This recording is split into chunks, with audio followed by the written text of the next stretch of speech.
शील गए सब जात है। अपनी महत्ता का अभिमान त्यागने पर ही ज्ञान की लिप्सा जागती है।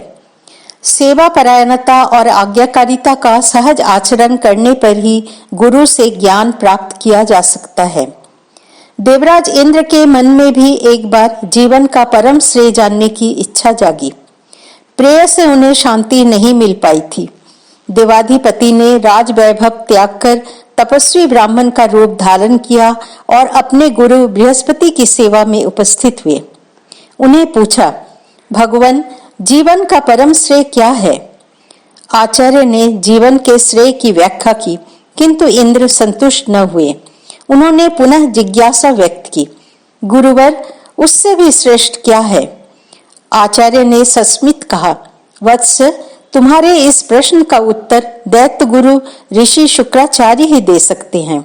तुम उनकी सेवा में जाओ। ज्ञान की पिपासा जिज्ञासु के हृदय से ऊंच नीच और छोटे बड़े का भाव दूर कर देती है। इंद्र भी इसी प्रेरणा से प्रेरित होकर दैत्य गुरु शुक्राचार्य की शरण में गए। आचार्य शुक्र ने भी जीवन के परम श्रेय की विस्तृत व्याख्या की, किंतु उससे भी इंद्र को संतोष न हुआ। उन्होंने पुनः प्रश्न किया, भगवान, इससे भी श्रेष्ठ क्या है? आचार्य ने उत्तर दिया, बस जीवन के श्रेष्ठतम परम श्रेय का ज्ञान दैत्यराज प्रहलाद को है। तुम उन्हीं की सेवा में जाओ। उनकी कृपा से ही तुम्हें जीवन के परम श्रेय का ज्ञान हो सकता है। ब्राह्मण वेशधारी इंद्र महाराज प्रहलाद की सेवा में उपस्थित हुए। दैत्यराज से भी उन्होंने वही प्रश्न किया। ज्ञान के आलोक से आलोकित प्रहलाद ने एक बार नखशिख पर्यंत इस जिज्ञासु को देखा और कहा, विप्र, मैं त्रैलोक्य की राज्य व्यवस्था में व्यस्त हूँ, अतः मेरे पास समय नहीं है कि तुम्हें जीवन के परम श्रेय का उपदेश दे सकूं। ज्ञान पिपासु के लिए प्रत्येक परिस्थिति अनुकूल और प्रत्येक क्षण सीखने का सुअवसर होता है। ब्राह्मण वेशधारी इंद्र ने कहा, भगवान, आप मुझे अपनी सेवा में रहने की अनुमति दे दीजिए। सेवा के मध्य जब कभी आप उचित समझें, मुझे जीवन के परम श्रेय का उपदेश दे दीजिएगा। पहली परीक्षा में इंद्र खरे उतरे। प्रसन्नचित्त प्रहलाद ने समझ लिया कि विप्र को ज्ञान की सच्ची पिपासा है। उन्होंने स्नेहपूर्वक उसे अपनी सेवा में रहने की अनुमति दे दी।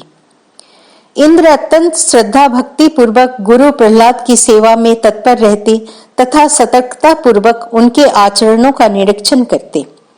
एक दिन उन्होंने पूछा, महाराज, आपको इस त्रैलोक्य का राज्य कैसे प्राप्त हुआ? प्रहलाद ने कहा, विप्रवर, मैं राजा हूँ। इस अभिमान में मैंने कभी भी ज्ञानीजनों की निंदा या उनके उपदेशों की अवहेलना नहीं की। वे लोग मुझे जो भी उपदेश देते हैं उन्हें मैं एकाग्रता पूर्वक सुनता हूँ तथा उनके अनुसार आचरण करने का प्रयत्न करता हूँ। मैं सदैव सत्संग में रहता हूँ, किसी के दोष नहीं देखता। क्रोध को जीतकर अपनी इंद्रियों को अपने अधीन रखता हूँ। यही श्रेय है और राजा को इसका पालन करना चाहिए। इसके आचरण से सभी वैभव प्राप्त हो जाते हैं। इंद्र ने अत्यंत एकाग्रता पूर्वक श्रेय का रहस्य सुना और वे दैत्यराज की सेवा में पुनः तत्परता से प्रवृत्त हो गए। प्रहलाद अपने इस शिष्य की सेवा से अत्यंत प्रसन्न हुए और एक दिन उन्होंने कहा, वत्स, मैं तुम्हारी सेवा से प्रसन्न हूँ। तुम जो भी वर चाहो मुझसे मांग लो। इंद्र ने नम्रता पूर्वक कहा, भगवान, आपने मेरी सभी इच्छाएं पूर्ण कर दी हैं। अब मुझे किसी वस्तु की अभिलाषा नहीं है। प्रहलाद ने पुनः आग्रह किया। गुरु का आग्रह देख ब्राह्मण ने कहा, प्रभु, यदि आप मुझ पर प्रसन्न हैं और मुझे वर देना ही चाहते हैं तो कृपा करके मुझे अपना शील प्रदान कीजिए।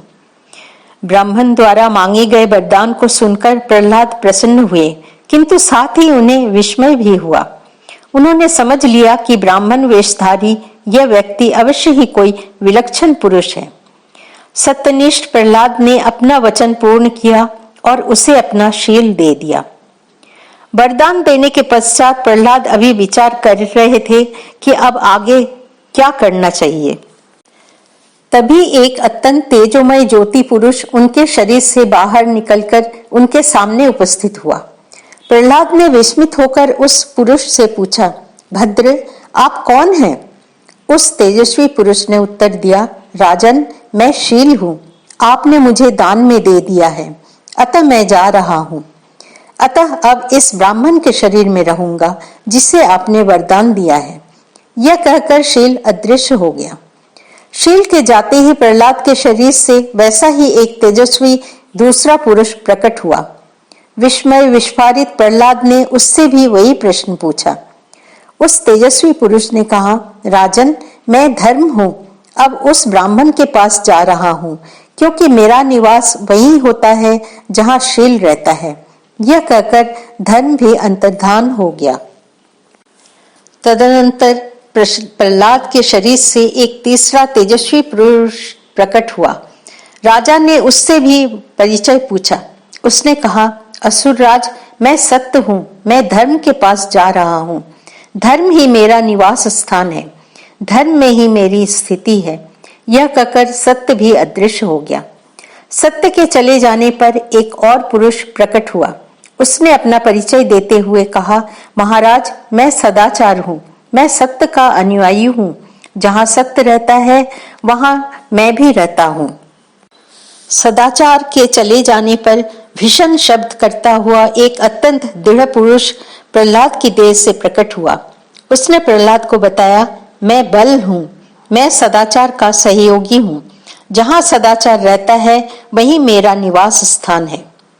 इसके उपरंत प्रहलाद की देह से एक अत्यंत रूपवती तेजोमयी देवी उत्पन्न हुई।